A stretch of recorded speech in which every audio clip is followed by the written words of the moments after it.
Hey everybody, welcome to another edition of Sports Church. I'm your host, Friar Mini, aka John Kerwin. I'm a United States Marine Corps veteran. 2311 was my MOS. Yoyes, car carrier member of the E4 Mafia and founding member of Barracks Party Media. All right, I got a lot to talk about in some aspects of sports that we cover. And not a lot about the one that I really love. It's kind of a little flux, but I have a couple funny things to put out there. So first up, without a doubt, we will bring in our gambling and MMA expert. He's been my friend for over 25 years. We're more than that now. We're a guest at the all-inclusive resort known as Las Pulgas, 43 area at Camp Pendleton, part of the 1st Supply Battalion, 1st Force Service Support Group, 1st Mark Div. They call this frickin' frack for a reason. Welcome to the stage, the altar, if you will, the brother, Bishop Poop Dog. Oh, let us proclaim the mysteries of eye pokes and fight nights. 2 weeks in a row. Yes, Minnie, I am the Bishop Brother Poop Dog, and this is the First Sports Church, nothing but the truth. How you doing, Minnie? What is Man, up? I'm a little rough after last night, to be honest with you. Rough, yeah, man. Did you drink too much again? I drank too much last night for sure. Oh my God, you're getting a little old for that drinking nonsense. Yeah, I know. I gotta go to herbal electric lettuce shit more. And that might be happening because I had a friend on the show last night challenge me to give up booze for Lent. So that could get interesting. Very interesting. When does Lent start? I don't know. Next week, I think. Okay. Yeah. Okay. So I did go to church, real church today. I did go to real church today, but you went my to a lady church. yeah. Well, I guess you're right. This is the real church. It is the sports church, the first sports church, nothing but the truth, many. Yes. But it's a Baptist church, and Yeah. yeah, I was born and raised Catholic as well. Maybe I should give up something for Lent. Maybe I should give up the electric lettuce for Lent because I lean on that stuff like a crutch, my friend. Nah, see, I don't. Might be a I'm good completely idea. opposite of you. So, yeah. Well, it's a lot more gentle the next day, that's for sure. Yeah, it is. It is. All right. We got to bring him on because there's quite a bit of racing. Racing is finally heating up. We're going to bring on Pops. We call him Pops because he's my Pops. He's been in the auto racing business for 50 years, so we know of no other person that we like slash love that we would want to be a part of the show and discuss the racing. So without further ado, Reverend Pops. Good afternoon, everybody. What's going on, sir? It has been an exciting day because we had IndyCar racing on, we got NASCAR racing on right now as we are speaking. So we had F1 was in practice last week.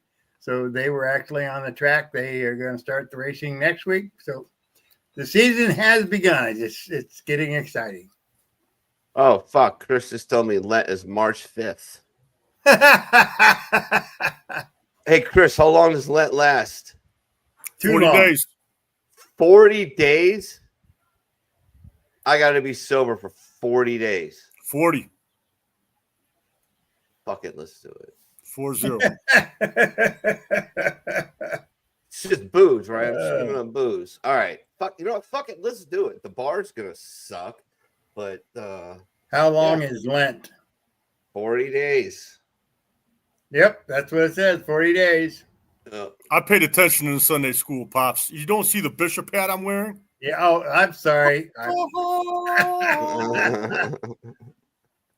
Your singing threw me off. I'm sorry. His singing throws everybody off. Okay. All right. Who wants to go first? Do we want to go tradition or we want to let Pops go first? Well, do you have the slides? Pook's going first. There you go. Oh, shit. But The Pook doggy dog. Slides, Sean? I'm looking to your Gmail account. Oh, well, that's a problem. Well, I'm going to keep things brief, my man.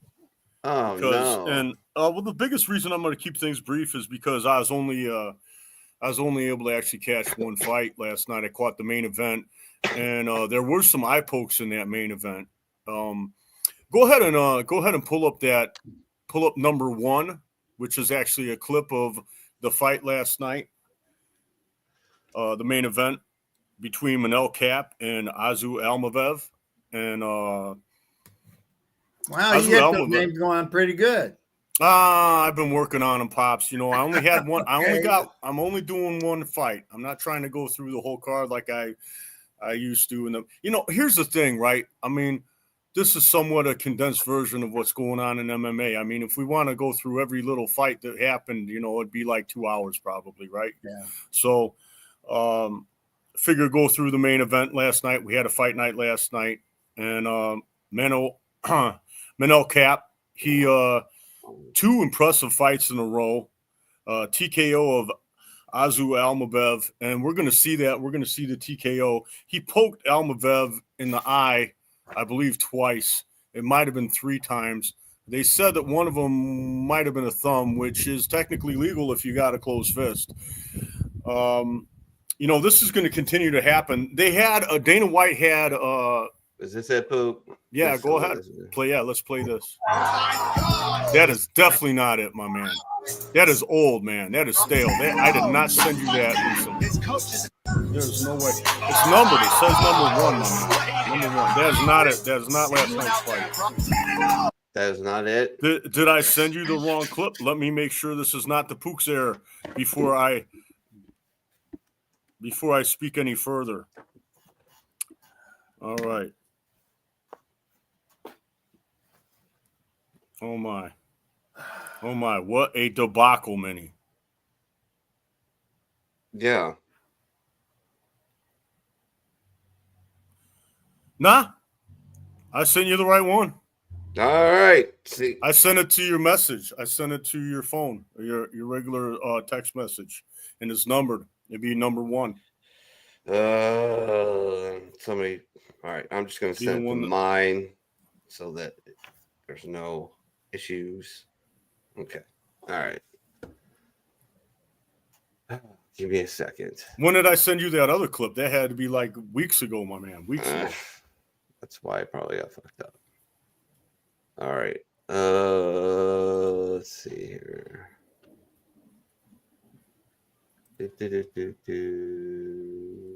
Oh, there we go. All right.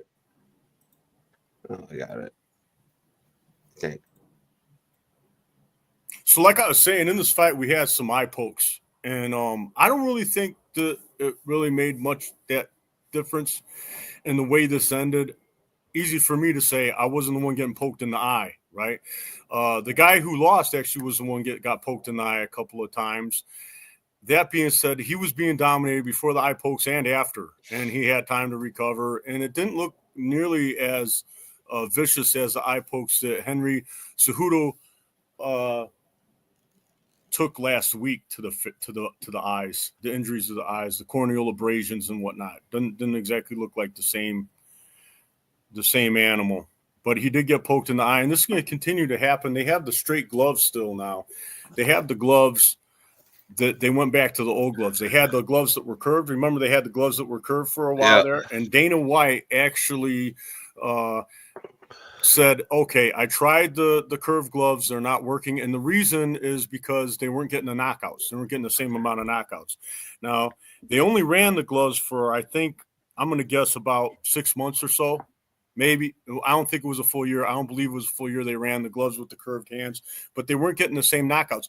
Could it be they aren't getting the same amount of knockouts because people get knocked out because they can't see and they get poked in the eye? Right. Is that possible? Is that possible. Is that possible? Is that a possibility here? Well, they got away from the curved gloves, the gloves that keep you from. It's that it makes it hard for you. It's not exactly hard, but you have to intentionally straighten out your fingers to poke someone in the eye versus the gloves that are straight now, where your hands are like this. If you're like this, your hands are straight. If you're like this with the curved gloves, your hands are curved like that. So go ahead and play that. Go ahead and play that, because this is how the fight finished. Oh, big left hand, and now a knee by Manel Kape. Ababayev covers up. Not a good visual here. Ababayev stayed safe though. Can he survive this? Ababayev having a real hard time seeing out of that eye. That'll do Yeah, it. she saw Manel enough. Kape by stoppage in round 3. So you heard him, a bit of a controversy. They're saying the other guy had a little bit of trouble seeing out of that eye. It was dominant before the eye poke, dominant after the eye poke. He was running away from him. Yeah, we haven't seen that in a while. I mean, you do see that every once in a while, but he was running away from him. He took some damage there with those knees. I don't know how you guys feel about the gloves. How you guys feel about the gloves? You think they were a little quick to abandon the curved gloves? Man, fighting's fighting. I don't know. Like, should they just make eye pokes legal? Well, no. Because the guys would be looking for it. Guys Yeah. will lose their eyes. Yeah. No. I mean, we've had guys lose their eyes in the octagon. We're lucky we haven't had more people lose more than their eyes in the octagon. Because why don't they cover the fingertips? Well, that's never been because of the grappling, Pops. Because of all the grappling, you got to have the digits exposed so you're able to lock up. You're able to lock up on these, on these holds. It's fighting. It's fighting. You're literally two men, two women get in a ring to fucking kill the other person. Essentially, we don't let it get that far. Well, that's how it used to be in the Thunderdome back when I was a kid. The Thunderdome. Yeah. Yeah. That's how Mad Max did it, baby. Yeah. But they had chainsaws in that mother. To the closest extent, there's no death, but it's fucking combat. So no sledgehammers, no chainsaws, but yeah, they're going after one another for real. Rules rules. I mean, come on. It's mixed martial arts. It's combat fighting. Like, you're putting rules on this. That's fucking cute. I've always found that a little bit silly about MMA. Oh, there's rules. Why? So people don't lose their eyes, man. Well, you're in a fucking fight. My point being, you're in a fight. So let me ask you this. Okay, so you're coming from baseball. You live, eat, you digest baseball, right? Mhm. That's your whole deal, right? It has been since you were a little kid. That's your sport. So we all know how baseball feels about gamesmanship, right? We all know how that's been beat to the ground on the show. And my little league coach, remember, he was the first one to tell me, if you're not cheating, you're not trying. Should these guys, do you owe it to yourself and your team as an MMAer to intentionally poke people in the eye? And Well, pretend you like can do that or pretend kick them in the oops, nut, one of the two. oops. Dude, I saw. My it was bad. just the other week, I saw a collegiate wrestling. It's a viral clip, actually. You can probably find it pretty easy, of a guy tripping a dude up in a match by basically jamming like 2 fingers into his ass. And the guy freaked out and he fucking flipped and pinned him. See, I'm not a wrestler. I'm not a wrestler. Right. And the guy who will be nameless on this show took me to Vegas, and he made sure that everybody he met knew I wasn't a wrestler. He's like, he's not a wrestler. Right. Yeah. When we went to Vegas, we met all the UFC fighters. Because the former Ohio State wrestler that shall be nameless that used to be involved with our program here. Yeah. So someone that knows wrestling could tell you, I almost think that's illegal. I don't think you're allowed to jam fingers up people's asses. Yeah. In wrestling. I really don't. I don't think that's legal. I think that's a foul. I could be Okay, wrong well, about that. Wrestling is a little, but I could be wrong. I don't think you're allowed. I'm not saying that this guy didn't get away with one, Right. but I don't believe you're allowed to jam your fingers up someone's keister. I don't think that's allowed in wrestling. All right. Anyway, so back to the original point. It's a fight's a fight. Okay, back to original point. A fight's a fight. Your vote is old gloves. Stick with the old gloves. Well, Dana White runs a dictatorship. He's going with the old gloves. He's sticking with the old gloves. It's 2 weeks in a row we had this controversy in the main event. Yeah. Very interesting, though, that 2 weeks in a row we had this controversy in the main event just after he stopped the new gloves. He put a halt to the new gloves, reintroduced the old gloves back in the UFC, and now we're seeing a resurgence of eye pokes. So Manel Kape is red hot now, coming off of 2 vicious wins here. That's why they had him on the fight night. So he's a name. He's somebody to watch. Next week, however, we have Pereira fighting. We have Poatan. We have him fighting Ankalaev. Go ahead and pull up that next slide. Number 2, the number 2 slide, just so we can see their mugs while we're talking about them. So the Vegas odds makers have this fight as a coin flip. Now, it opened up with Ankalaev being the favorite, and now it's very close to a coin flip. I believe the last time I saw the odds, it was like minus 118, being that you'd have to put up $118 to win 100 if you were to bet Poatan. And on the flip side of that, on the comeback, Ankalaev was minus 105. So either way, you're going to have to put up a little bit more than $100 to win $100 in this fight. They're pretty much calling it a coin flip. Now, the interesting aspect of this, and the reason I believe why this fight's a coin flip and not Poatan being a huge favorite, is because they're looking at Ankalaev's wrestling. And if this guy is disciplined with the takedown and he holds Pereira down and makes him nervous and smashes his face like the way he looks, if he just fights the way he looks, right? The problem is the guy doesn't exactly fight the way he looks. What I mean by that, he looks like he's like from the Caucasus Mountains here. He looks somewhat Dagestani, right? He looks like a guy that knows how to wrestle, and he does. and he does. But he likes to stay on his feet. He likes to fight on his feet. He is known as a striker in the UFC. Which guy are we talking about? The one on the right or the one on the left? Well, we're talking. Okay, I'm going to let you guess this one, Pops. Which guy out of these two looks like he might be from the Caucasus Mountains? Guy on the right. Correct, Minnie. Correct. I was going to say, this is a guy from Deliverance or what? I didn't say the Appalachian Mountains. But that being said, whole different continent. But that being said, they do have a bit of a reputation for being inbred as well. So, little bit of a low blow there, Pops, but that's okay. That's okay. I'm not sure Minnie's not worried about being canceled. He really isn't. So I guess you can get a little Islamic phobic around here if you want.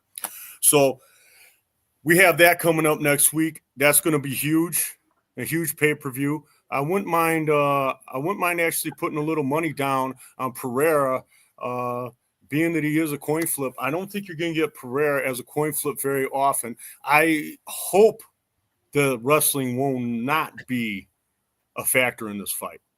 Because if I do put my hard-earned money down on Pereira, and Ankliff ends up dominating him on the ground, I'll be very sad. I'll be very sad. Do I want to use some of my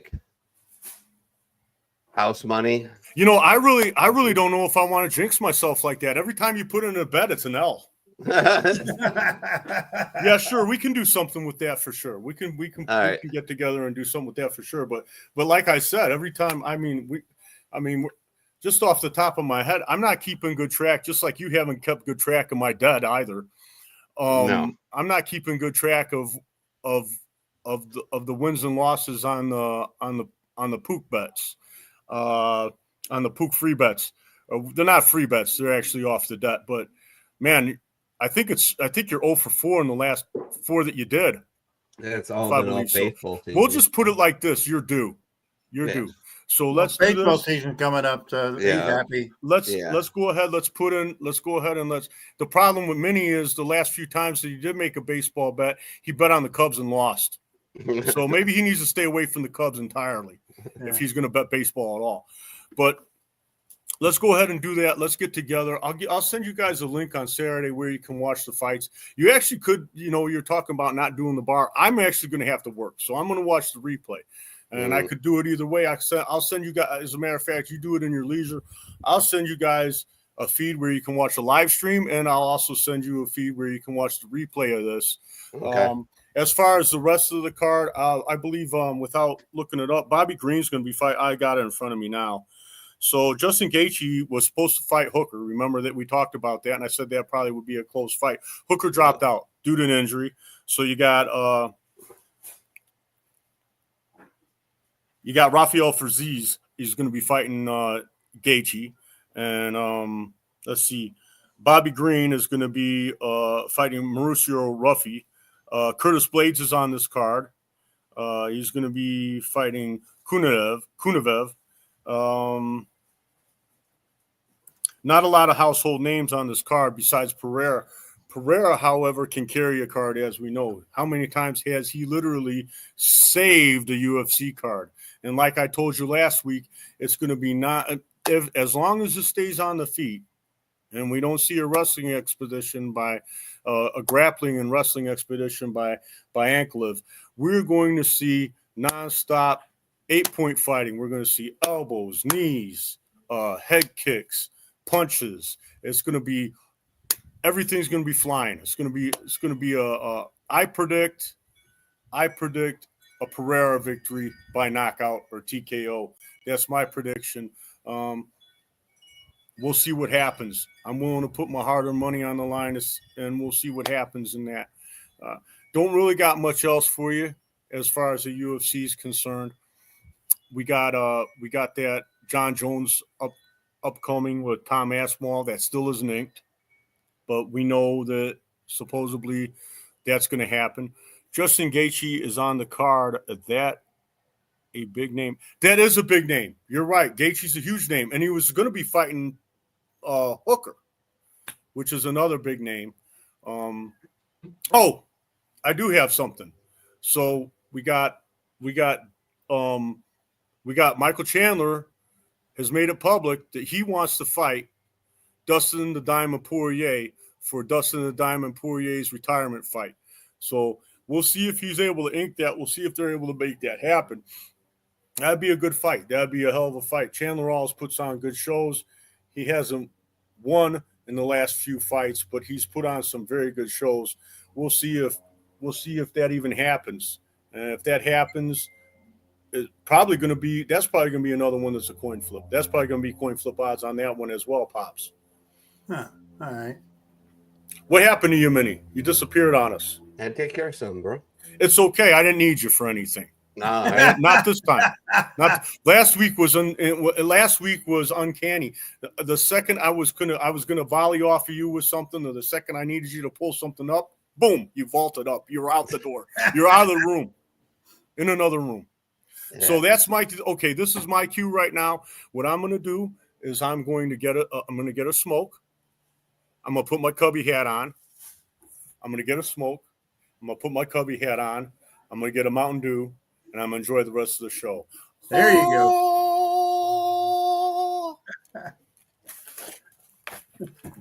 All right, Pops. All About right. ready to pull up your slides here. Did you find them? Okay. Yeah.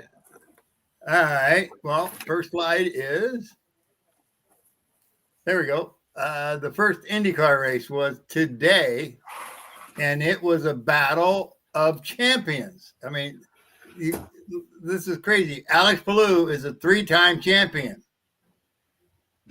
The very first Spaniard ever to win an open wheel race in the United States. So Palou, well, he's part of Chip Ganassi, which, Chip Ganassi is trying to beat Roger Penske now with the championships, and he's getting real close. Scott Dixon came in second place, and he is also in Chip Ganassi. It was a good finish because Joseph Newgarden got around Scott Dixon and ran away from him, and then he basically ran out of tires and started backing up, and Scott Dixon got around him and ended up finishing second.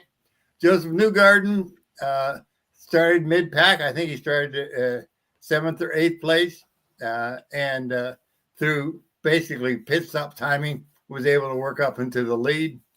And then Palou did the same thing. He came out of the pits and was able to get ahead of Newgarden. And Scott Dixon was behind Newgarden, but Newgarden, like I said, tired went away, and he slowed up, and Dixon just walked away from him. But it was neat to see. You got Scott Dixon, a 6-time champion, Joseph Newgarden, a 2-time champion, 2-time Indy 500 winner. So it was a class of the field that was 27 cars in this race. So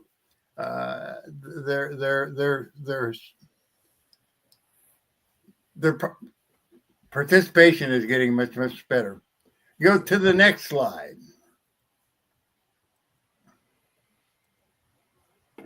All right. This is F1, and they're not racing yet. That doesn't happen until next week. But this is the preseason testing at Bahrain, and they do this every year. George Russell, the guy on the left, who is the lead driver now for Mercedes-Benz with Lewis Hamilton leaving. He and his junior added up to 458 laps. So they apparently had a very good test, and they think they're in good shape for the racing. Carlos Sainz, the guy in the middle, pulled off the fastest lap.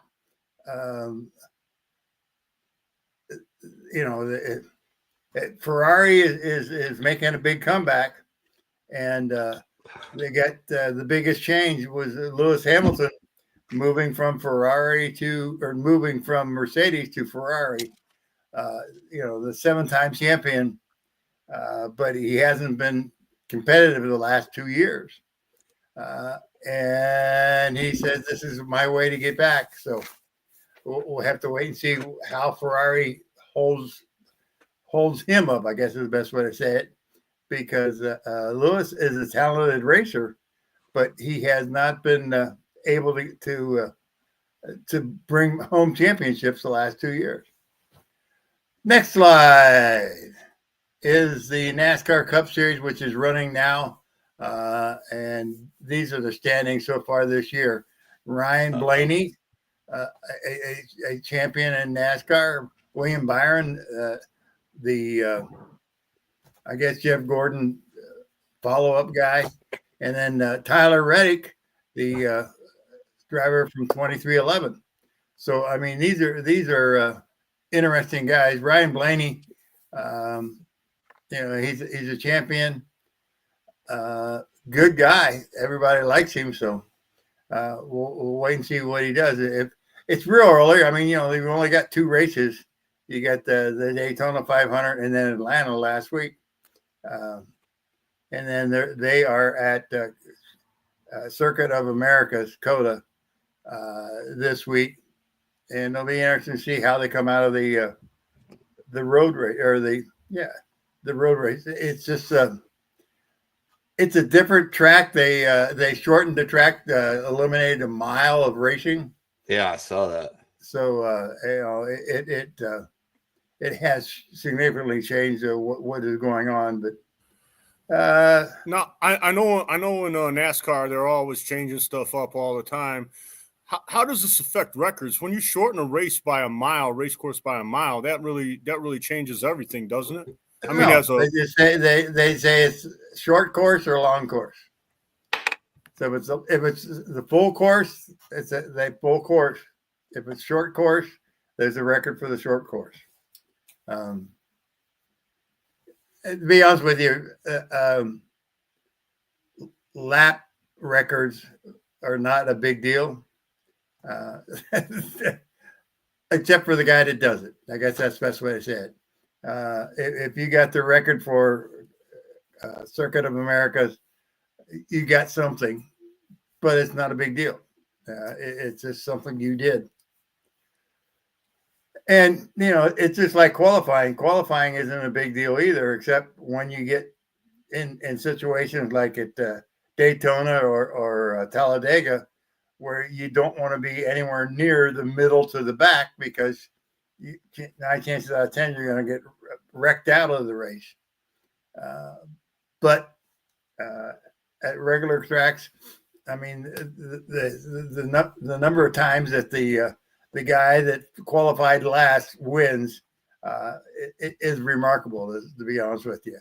So it's not that big a deal. Now, saying that, Mark Martin wasn't a good qualifier, and you know how many times he finished up front, although he never ever won a championship, which is wild. He finished second, I don't know how many times, but he was the best second place driver around. No ifs, ands, or buts. That's all I got for today, big guy. All right, not a lot to talk about in baseball. Spring training's going on. Little drama going on with the Boston Red Sox as they signed the one of the preeminent free agents left, Alex Bregman, who is a Gold Glove third baseman. Well, the Boston Red Sox have a third baseman who very much wants to stay at third baseman, Rafael Devers. A couple teammates have chimed in already that Raffy is going to be the third baseman. No big deal to move from third to second for Bregman. He's a hell of an athlete, but the drama inside Red Sox camp is pretty funny, pretty interesting to me at least. That's my AL team, despite Pook's best beliefs. We know where your heart is. It's in Chicago is where it's at, for sure. And, what's up, Bill? How you Brooklyn. Doing, brother? No. And Brooklyn. No, not at all. So I thought I'd play a couple of videos. The first one, this is all for Pops. This is Pop's team, the Reds. I'm sorry, the Bronx, my man, the Bronx. Yeah. I know. Nobody cares. Nobody believes you. All right, Pops. Remember this guy? Back when pitchers were I can't read. terrible, one named Rob Dibble, a complete Dibble. 6'4", 230 pounds, throwing 101 miles per hour in the fucking 90s. No one could touch him. He once beat up his own manager in the clubhouse. The guy beat up his own boss. And not only did he not get fired for this, he pitched 2 days later. He debuted in 1988. In his first month, got fined for plucking Willie Randolph. In his second month, he got fined for plucking Terry Pendleton. In his fourth month, he got suspended for melting Tim Teufel with the pitch. Teufel wanted more, and Dibble gave it to him. Dibble couldn't be contained. He got free of his own teammates and came back for round 2. Dibble had 18 days of suspension and over $5,000 worth of fines in his first 2.5 seasons because he kept throwing at people. He kept throwing at people's heads, at their hands. Dibble didn't care. He threw 100 miles per hour at your face. If you had a problem with it, like Eric Yelding, he met you at the mound and beat your ass. He got suspended 3 games for this. And when he got back, Doug D'Ascenzo thought it would be cute to sacrifice bunt,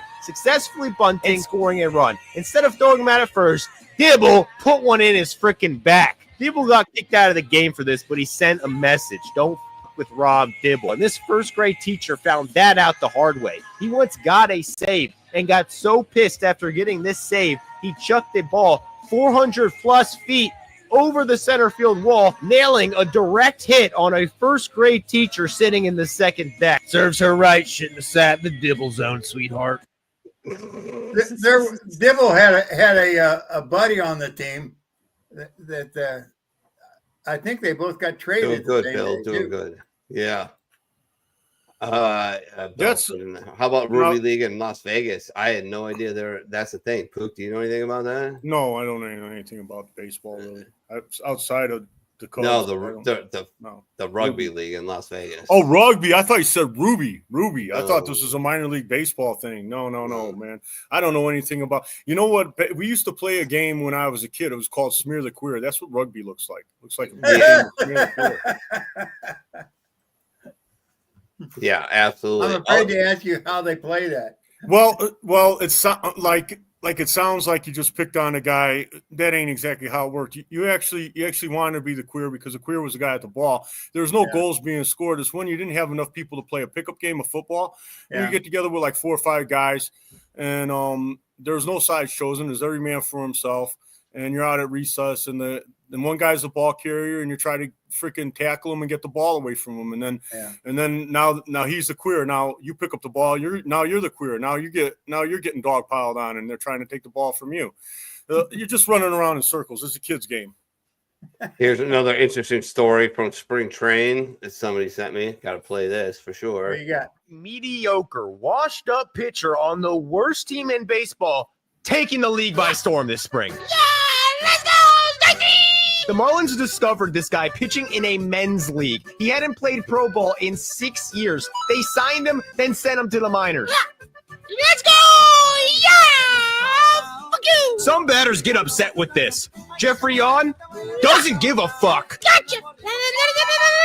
A Tony Hawk pro skater, 720 ground slam right in the batter's face. He says this is not a joke, and he won't stop doing it for anyone. Right now, he's in big league camp trying to earn a spot in the Rockies bullpen. They just put him in a game, and he dominated, striking out the side while rocking the Under Armour turtleneck like it's 2007 while doing parkour in batters' faces without a single game of MLB experience. Okay, the guy had a 5.5 ERA in Japan last year. Who cares? He's throwing 99 miles per hour, striking everybody out. Your team's going to suck either way, Rockies. Give Jeffrey Yon a shot. Hey, now you're moving right along, and you're doing really well with this, but I never got a chance to talk about Dibble, my man. Yeah, all right. Talk about that was when we were kids, right? That was He was, and that shows you just how much the game has changed and the society has changed as well. You could never get away with whooping the manager's ass these days. No, that would not happen. You'd be out of baseball. How about that guy that shares my name about 5 years back? Shares my last name. Very hot freaking minor league prospect, and I remember it because he shares my last name. Red hot minor league freaking pitcher that is out of baseball for throwing at people's heads. Yeah. He's completely out of baseball. They kicked him out. So that shows you how much our society was. Our old society more forgiving. Was it actually more forgiving? Where was the old, back in the 80s, were we actually more forgiving than this new woke society that we live in? And I know that people are trying to roll that back and change that a bit. But now these days, the antics that you showed me that Rob Dibble did, he'd be out of baseball. There'd be no way he could, they'd let that guy. The fact that he threw it into the runner's back. Right. That would be, that would not have been a 3-game suspension. That throwing at people's domes intentionally and kicking freaking managers' asses. Come on, man. He's throwing at guys' heads intentionally. It's like you have to take it into context, right? All right. For instance, I could pull up a video if you want. Well, I'm taking it in the context that it's the 1980s and these kids had no freaking helmets. Yeah, I'm talking about a guy who did it in the 90s, man. If I can fucking find it. Well, you can get away with doing it to Bonds for sure. Everyone threw at Bonds, right? That was the big thing, right? They love to throw at Bonds. Everyone could do that. Let's see if I can find it. There's a guy who was infamous for doing it in the 90s. Okay, if Rob Dibble was playing today, now Pops, I got Pops' vote. Pops agrees with me. Do you think that this stuff would be forgiven like that? You think that he'd just chug along?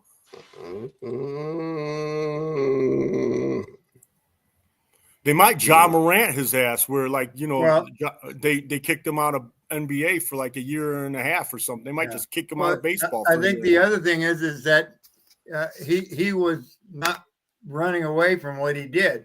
He would stand on the mound and wait for the batter to get there. He was making obvious. So I mean.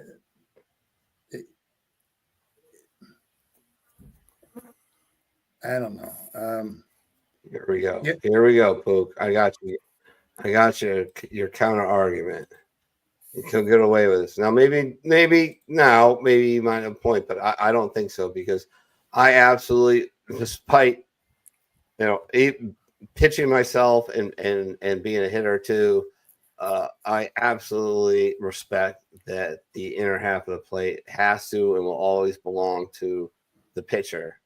Now, you've got to battle him for it, and you might get hit a lot, but here's a guy who made it his fucking point. Martinez is known for his dancing, his funny pranks, having a little person as a mascot. This is one of the most lighthearted baseball players ever. Unless you're a fat 72-year-old man, then Pedro is going to wreck you. In fact, Pedro would wreck anybody. Hey, Jose Canseco, you're 6'4", 240 pounds, on enough D-ball to feed a third-world country. Here's a fastball right in your fucking head. Matt Latin, you want to call time right before I pitch? That's annoying. Hope your meniscus feels better, bitch. Gerard Williams, standing a little too close to the plate there, buddy. Get a new hand, bitch. Oh, shit, he's charging the mound.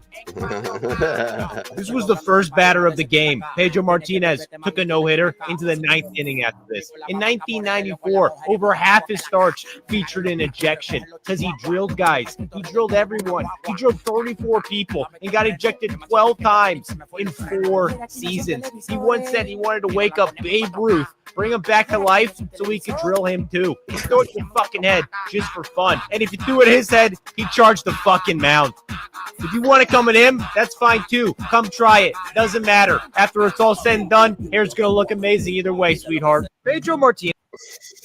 Okay, this is the 90s. The people that were running that league are dead. Dead.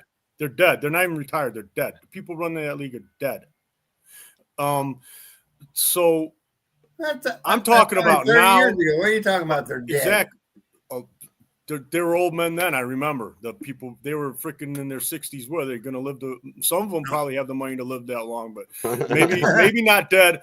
But if they're not dead, they're catatonic. They're drooling on themselves and whatnot. Right. In nursing homes or passed away for sure. And they were trying to change things in the 90s. I remember, but they couldn't get the job done. I never thought they'd get the job done, and it doesn't look like they might get the job all the way done. But you'd probably be out of baseball if you handled yourself the way this guy did in the 90s as well, along with Rob Dibble. Maybe I'm wrong. I could be wrong, man. I could be wrong. Who was the crazy pitcher? Something Fidrich used to talk on the mound. The Mad Hungarian. Yeah. Yeah. I don't have that one yet, but I can play I it don't next think week. he was throwing at people. He was just doing strange stuff on the mound. And what we know about CTA and throwing at people's heads now. That's how I got my first concussion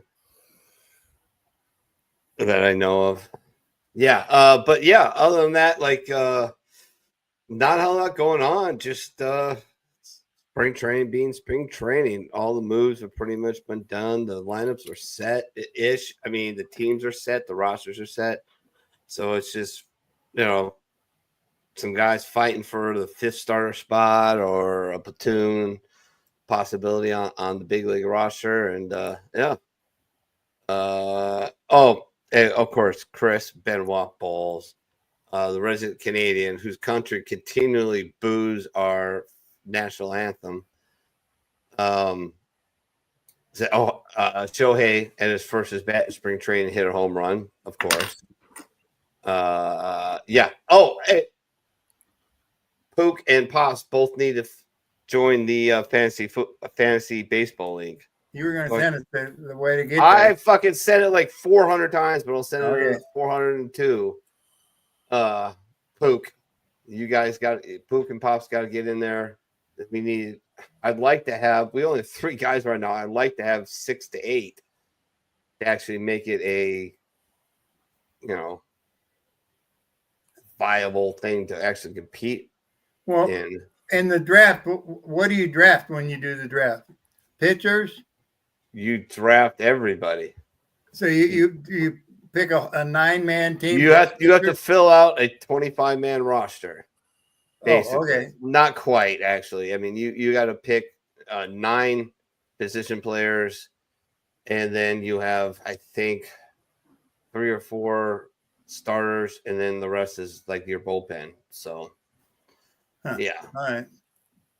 So I'll set the draft was supposed to be today. I kicked it up another 2 weeks. So if you join, Pook joins, that puts us at 5. I get one more, that puts us at 6. That means we'll have a matchup every week. Nobody has to sit out. All right.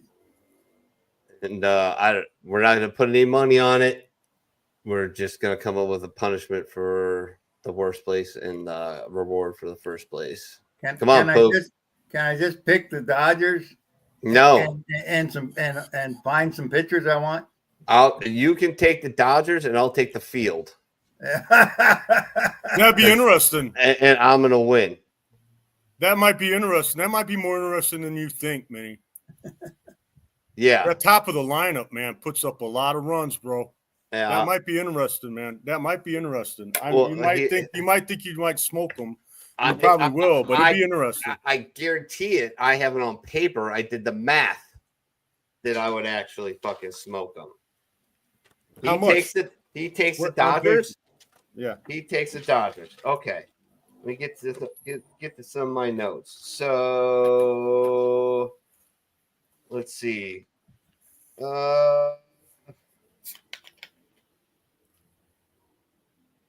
Dodgers projected WAR, which is wins above replacement compared to an average player or MLB average for that position, right? Dodgers WAR is 32.7. Okay. The team that I picked, I only took one guy from one team. Okay. My team has a combined WAR of 57.6. I win. So don't do that. All right, maybe not. Maybe not. I mean, stars are stars, and position players and utility men are just that. So that's how it goes. That being said, after you wrap this up, I don't want you to go straight to our final thoughts, because I'd like to gin up a little interest. Not that I know what's going on yet, because I'm trying to get some bearing as far as it's concerned, but I'd like to gin up some interest and March Madness, my friend. It's literally All right. my favorite time of the year. Honestly, it's my favorite sport this time of year. It's college basketball is not my favorite sport in November, December, even January, even February. Maybe towards the end of February. Just March Madness is your deal, huh? It's my favorite sport. It's literally my favorite sport. I don't know what's going on right now, but I guarantee you by the time we're picking brackets, I will know what is going on, my friend. Yeah. And if you're done with your baseball, my man. Yes, sir. Okay, well, then I'll get right into the meat and bones of what I got prepared here. I'm just going to read off the top 25 in their records, just to gin up a little bit of Are you setting this up interest- for a proposal? what kind of proposal? An indecent one? Yes, absolutely. With Woody Harrelson? Yes, and Oh, Demi Moore. shit. No, motherfucker. did he- What? Like I mean, we've done we've a done bracket the, every year. We've done a the bracket college- every year. Yeah. Basketball deal, the last how many years? 5-6 years. Yeah. And I've won. I don't know how many of those. Oh, that's right, 3. Did I ever win? I don't even know. I don't even remember. I don't think you did. Well, that's okay. I I'll would tell you remember what. if you won. I'll tell you what. I know I remember If I if you didn't won win, because it would if I piss me didn't win, off. I'll tell you what. Right now, if I didn't win last year, it was because You're gonna win of this UConn. year? Yeah. Who knows, man? Probably. Who knows? I win these All a right, lot, well, man. You you're- didn't keep track of my wins. That's all I'm saying. But Oh, that's I okay. keep track of your All wins in my No, in you my don't. You don't, soul, in my especially if it- soul. football. You like erased 2 of them because they fell off because they're too old or something. I don't know. You erased like 2 of my championships. It's cute, but it's okay, man. No, they're It's still okay. there. They're It's just no, in they're different not. leagues. They're Well, still we there. got a month before When we you gotta announce pick them, when you games, announce right? how many, like I never made a big deal of it, but because you announce it all the time, how many championships everyone's had, and you've mentioned me, and you've always given the wrong total, but that's okay, Minnie. It's okay. Well, All right. you've never given the correct total. That's all right. Number 25, we got Creighton. They have a record of 19-8, so that's rounding off the top 25. 19-8. That's wild. Top 25, and they've lost 8. They've only lost 8. 19 wins, 19 victories. 19 victories. That's a pretty shitty record, to be honest with you. Well, you got Mississippi State. You got Mississippi State with the same record, and they're at 24. You got the University of Kentucky with close to the same record. It's actually not as good, but they have fierce competition in the SEC, supposedly. And this is just what people have been saying because I don't know. I haven't been paying that much attention, like I just said. Supposedly the SEC is having a monster year, and supposedly that they're eating one another alive. So those losses that they had they mean a little bit more. They're 18-9. They're actually 18-9. And they've recently dropped 2 spots, so it looks like they've had some recent losses. Number 23, University of Kentucky. Number 22, University of Marquette, my friend. 20-7. Okay, yay! A little bit better, yeah. A Wisconsin team, right? Wisconsin team. Is that Milwaukee? Are they in Milwaukee? Yeah, Marquette is in Milwaukee. Okay, we got just south of me, Tucson, Arizona. Arizona's number 21, 18-9. Okay, now here's a good record, but they don't play quite in a conference like the SEC, but their conference is actually pretty tough. They got Gonzaga and some other teams in that conference, and that's St. Mary's University. St. Mary's is going to be St. Mary's College, rather, not St. Mary's University. I misspoke. St. Mary's College, 25-4. 25-4. They are number 20. Number 19, my dad's alma mater, Purdue, 19 wins, 9 losses. We got Memphis. He's Penny Hardaway's the coach over there. 22-5. 22-5 at number 18. Louisville. There you go, Pops. Yeah. You a Louisville fan? Well, I was. Not I so was much. living there, so. Not so much anymore. Okay, 21-6. 21-6 to number 17. Missouri, number 16. 20-7. We got Maryland, number 15, 21-6. Clemson, number 14, 22-5. We got Michigan, Michigan's 20-6. Michigan's 20-6, ranked 13. Wisconsin, fellas, Wisconsin, 21-6. They are ranked 12. Texas A&M 20-7, ranked 11. Texas Tech University 21-6, ranked 10th. Man, Bobby Knight's old school, huh? When he got fired at IU, Bobby Knight's old school there, yeah. So we got Iowa State University 21-6. Michigan State University always does well in March. Always seems to do well in March. They seem to get it together in March.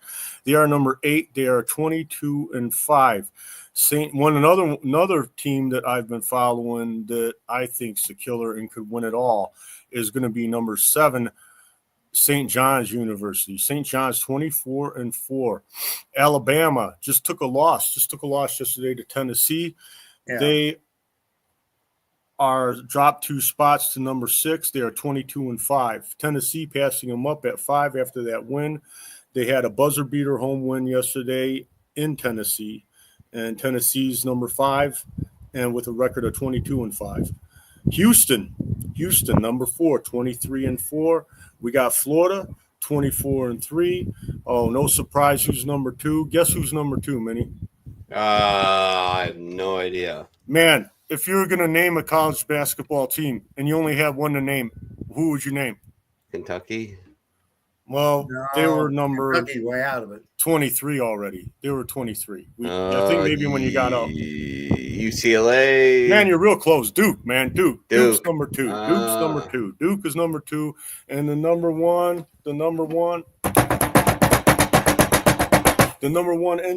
team, Houston. according to ESPN and the AP, is none other than Bo Jackson's alma mater. What school is it? Michigan? No. I don't remember. You don't remember what school Bo Jackson went to? No, I don't.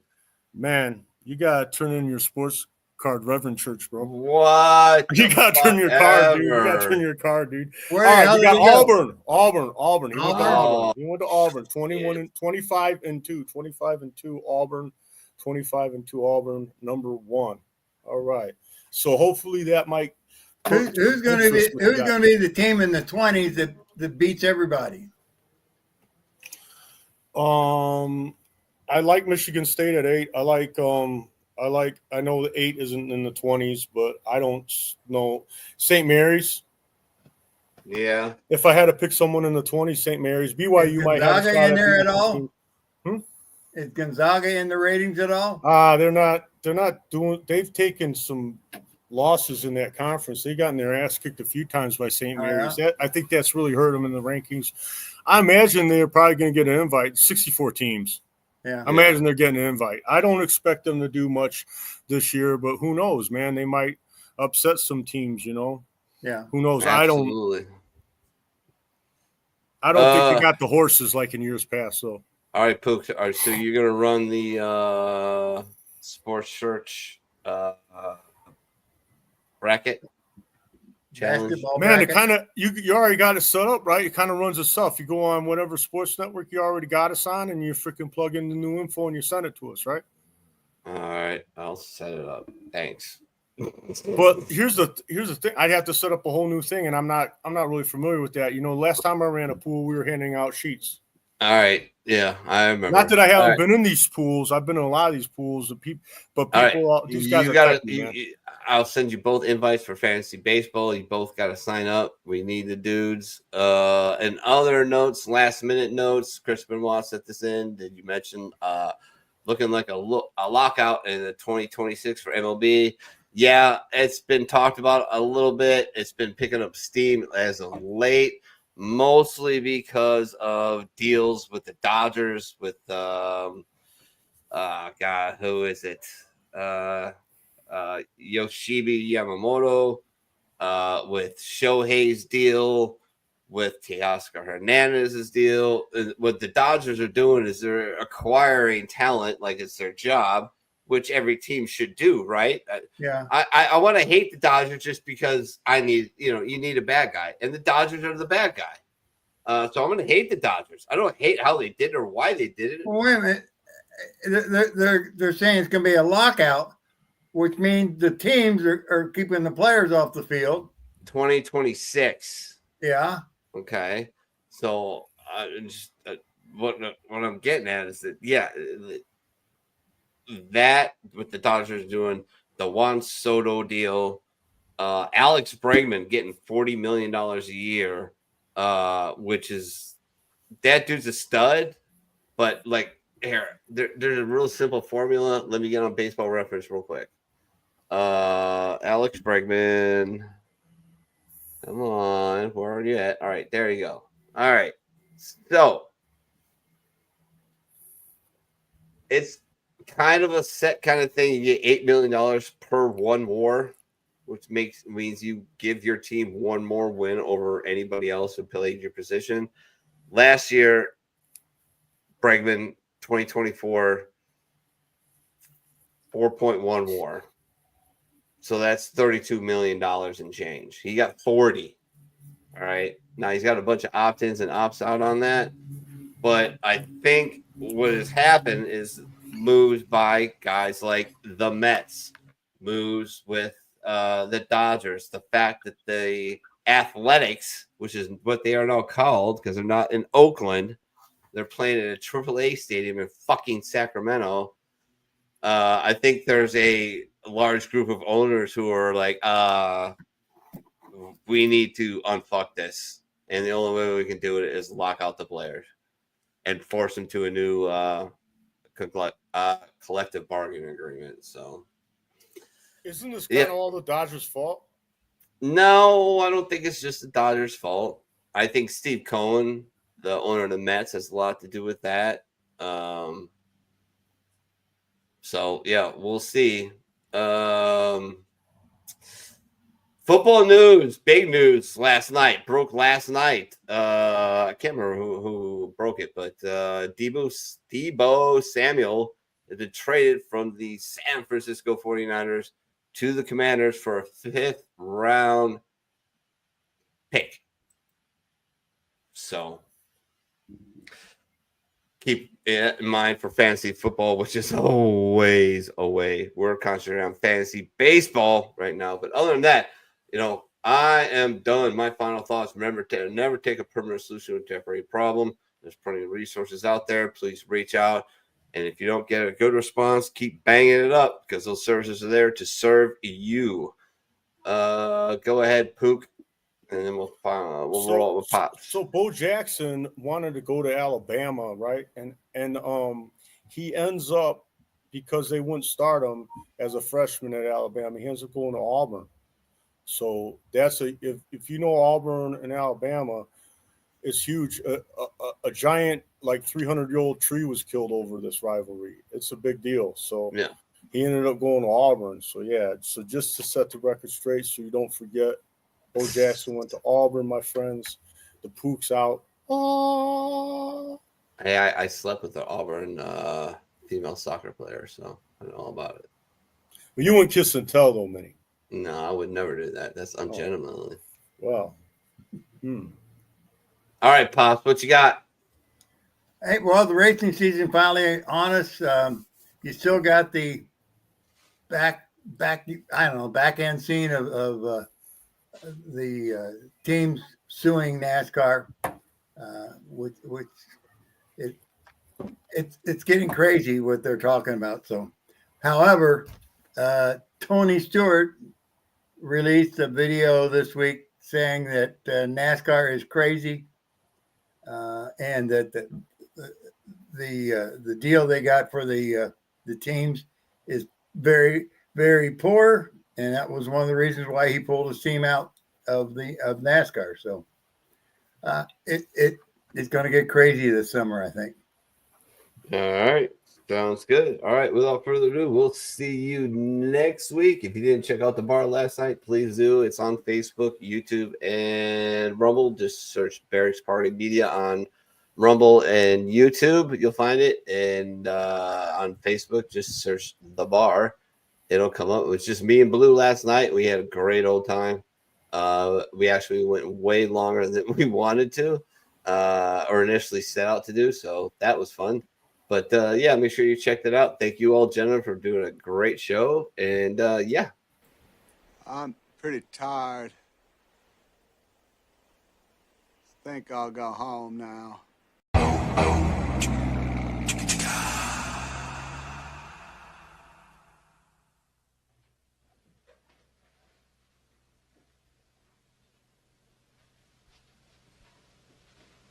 You're still here?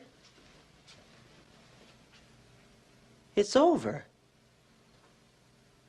Go home.